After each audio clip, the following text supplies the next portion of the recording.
Guys, deluded Gooner. Now, those of you that are interested in the under 17s World Cup, England 4, USA 1. They advanced to England, that is, advanced to the next round. Now, going into the game, they know they needed to do business as usual.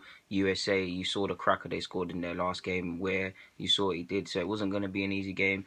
They want to win the World Cup, these are the game. We're now at the business end, and they have to win it. Same old. Well, there's no point me talking about the starting lineup and all them things like in my Arsenal vids. So yeah, say first 10 minutes, I was impressed with England, to be honest. They were all on top. I like the way he pressed them high, whether it was the right back in possession, the centre half, the central midfielder. Whenever one of their players received the ball, there was 4 or 5 England shirts ready to close them down. That's clearly something. Pressing high and pressing throughout the whole game is clearly something they worked upon. We started off sharply, man. We had a couple of chances we should have bagged. Eventually it came, I think, in the 6th or 7th minute. Brewster scored. Lovely bit of play from Foden. Took his man, if I'm correct, took his man down the line, checked in, put a ball in. Poor keeping. He should have just held it, collected it. He parries it. Brewster reacts first, and yeah, man, it's 1-0. It's 1-0 England. Shortly after that, Brewster gets his second. Gets his second. Lovely run from Brewster. Teed in by Foden. I believe it was Foden. Tees him in. Cool, calm and collected chip over the striker, over the goalie. And what I was impressed more with Brewster's goal, other than the finish and the link up with Foden, is the run. Like, you could see him making the run live as it was happening, and it's about what you do off the ball, and it's about how you use your brain that makes the difference if a lot of these boys are going to kick on and play and have successful careers at a very good level. So yeah, it's 2-0 at this point. It's looking job done. USA are looking sluggish. They're looking slow. They're still out of the blocks. They look resigned to losing, to be honest with you. And I was keen to press home the sense of killing the game now. 2-0 is a dangerous lead. 3-0, game's done. You get 3 early. Who knows if you could get 4, etc. But that being said, there were a couple chances where we could have fixed up. I believe in the 22nd minute, Sargent should have really scored. He was unmarked. He really should have tapped it in.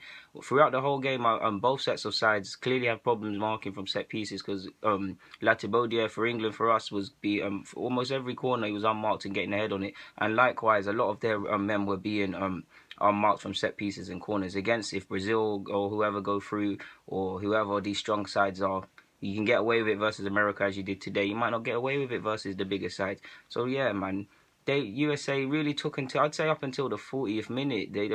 That's when they really woke up and thought, okay, we can kind of be in this, to be honest. Other than that, yeah. Hudson-Odoi in the first half, at this level, as you expect, it's about decision making. Hudson-Odoi, I got a lot of time from. I think he's a very good player, but he could have got his heads up. There was an incident in the first half. If he gets his head up and squares it, it's however many it was at that point, and we put the game to bed. There was another incident where he elected to overrun it, and obviously he's a talented player and he's shown it for Chelsea and England. But as you get older, you need to get these things out of your head. He was doing his thing throughout the whole game, as was Oakley Booth. Barely put a foot wrong and had a decent effort early on in the game, to be honest. So yeah, man. We should have really killed the game. We had their defenders, especially their fullbacks, on toast. I mean, their wing back was trying to go forward, but he wasn't having any joy on that front. So yeah, their forward wasn't getting any service. So I was trying to press home, getting more goals. And again, as the game's about to die in the first half, Brewster has a chance to get his third, but we're not doing our thing. I think at half time, the stats actually, USA had more shots. They had more shots, which they did, because as I said, the last 5 minutes they had some excellent chances, and they had more possession. Now, on one hand, you want to have more possession, but England at this point in half time have what matters the most, and that's the lead. It's tournament football. As an Arsenal fan, we're used to dominating possession. Do we walk away with the 3 points, or what is actually valued? No. So you're seeing it, man. And at halftime, I'm thinking, okay, it's 2-0. England have just about done enough to be 2-0 ahead. Due to the good start, the last 5-10 minutes, USA started to have chances and go into the game. We need to fix up from set pieces, but so far so good. It's about managing the game. I think it was the last. Correct me if I'm wrong, people, but the last fixture England played, bottled a 3-goal lead and it became 4-3. So that should have been in mind, to be honest with you, if they were to go and get the third. So yeah, I'd say early on the second half, I'd say the tempo was completely out of the game at this point. Obviously, with that being said, the quality on both sides, it started to drop. You started to see Oakley Booth get caught in possession where they almost scored. You saw Josh McClellan caught in possession. Foden started to just stay higher up the pitch. Strikers weren't making as much runs at that point. This goes for both sides, by the way. So there weren't really that much in it, to be honest with you. Letta Bodier, like I said, was being found at will. I believe in the 63rd minute, the goal scorer turn provider in Brewster, lovely whip ball into the box.